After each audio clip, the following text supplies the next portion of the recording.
Hello, froggies. Welcome to story time. We're going to read our new book of the week. Before we start, I have a question for you. Can you think of your favorite fruit that you like to eat? So some fruits, can you think of some that it might be? Could be a banana, strawberries, mango, blueberries, apples. What is your favorite fruit? It sounds very yummy. I think it's really hard to choose, but strawberries, I think, are my favorite fruit. Our book today is about a little girl who really loves blueberries. And she goes on an adventure with her mom to pick blueberries. Blueberries are fruit, and fruit has to grow somewhere, right? So she goes out and picks the blueberries off of the plants that they're growing on. So here's the cover of our book. It says Blueberries for Sal. That's the title. And Robert McCloskey is the author. And if you look right there, there's a K, which is our letter of the week, right? So let's read and find out why Sal is picking those blueberries. Maybe she's just going to take some home and eat them. But you can also make other types of food with berries or fruit that you pick. You can bake them into things. Let's see what she does. So this is the beginning without any words. Look at this picture. What are some things you see? This is Sal. And who do you think this woman could be? Her mom, maybe? Let's go closer on this side. What room does it look like they're in? It's their kitchen. Their kitchen's different than the way our kitchens look. This story happened a while ago. This is like an oven, see? And there's cooking things on the stove. There's a little kitty. What do you think they're doing over here? I know that someone in our class does this activity with their mommy. Making something and putting it into jars. Let's keep reading and see if we can figure it out. Blueberries for Sal. Just found the blueberry bush.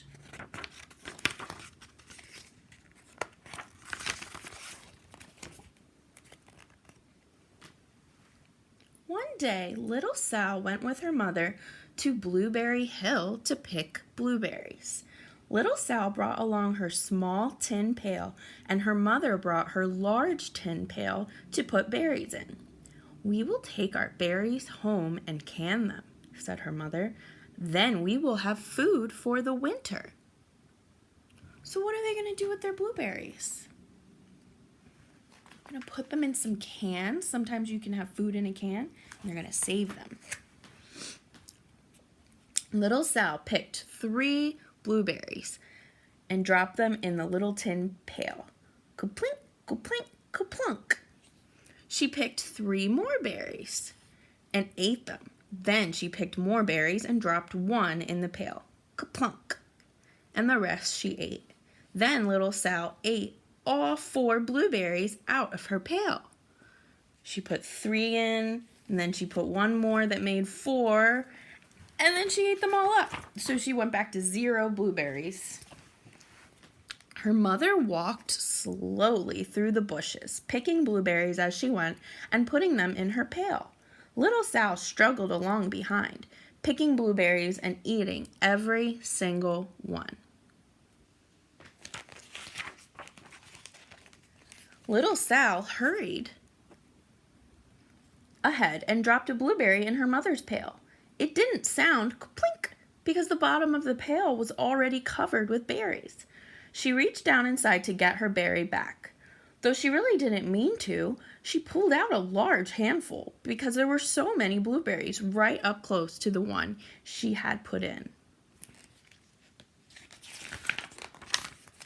Her mother stopped picking and said, "Now, Sal, you run along and pick your own berries. Mother wants to take her berries home and can them for next winter." Her mother went back to picking, but little Sal, because her feet were tired of standing and walking, sat down in the middle of a large clump of bushes and ate blueberries. Whoa, who's coming up now? On the other side of Blueberry Hill, Little Bear came with his mother to eat blueberries. "Little Bear," she said, "eat lots of berries and grow big and fat. We must store up food for the long, cold winter." Do you know what some bears do in the wintertime? When it gets very cold, they go and sleep in a cave. They hibernate. And they can't go out and eat, so they have to eat ahead of time and get very, very full. Little Bear followed behind his mother as she walked slowly through the bushes eating berries. Little Bear stopped now and then to eat berries. Then he had to hustle along to catch up. Hustle means hurry and rush. Because his feet were tired of hustling, he picked out a large clump of bushes and sat down right in the middle and ate blueberries.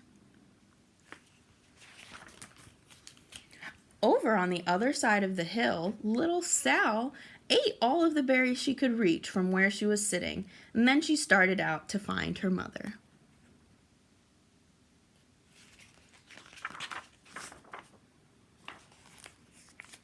She heard a noise from around a rock and thought, "That is my mother walking along." There she is peeking.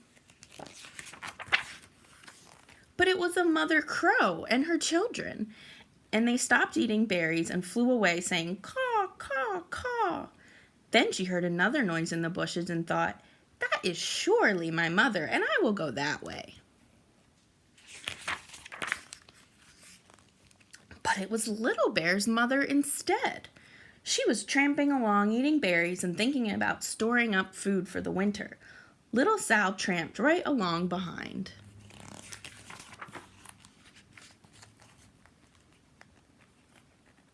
By this time, Little Bear had eaten all the berries he could reach without moving from his clump of bushes. Then he hustled off to catch up with his mother. He hunted and hunted, but his mother was nowhere to be found or seen. He heard a noise from over a stump and thought, "That is my mother walking along."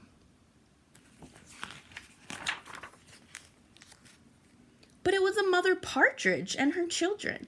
They stopped eating berries and hurried away. Then he heard a noise in the bushes and thought, "That is surely my mother. I will hustle that way." Partridges are birds, so you see the birds with their mother. But it was little Sal's mother instead. She was walking along, picking berries, and thinking about canning them for next winter. Little Bear hustled right along behind. So what happened? They switched mothers. Little Bear and Little Sal's mother and Little Sal and Little Bear's mother were all mixed up with each other among the blueberries on Blueberry Hill. So there's Little Sal's mother and Little Bear, and over on the other side is Mother Bear and Little Sal. Little Bear's mother heard Sal walking along behind and thought it was Little Bear, and she said, "Little Bear, eat all you can possibly hold, swallow." Little Sal said nothing. She picked 3 berries and dropped them, ka-plink, ka-plink, ka-plunk, in her small tin pail.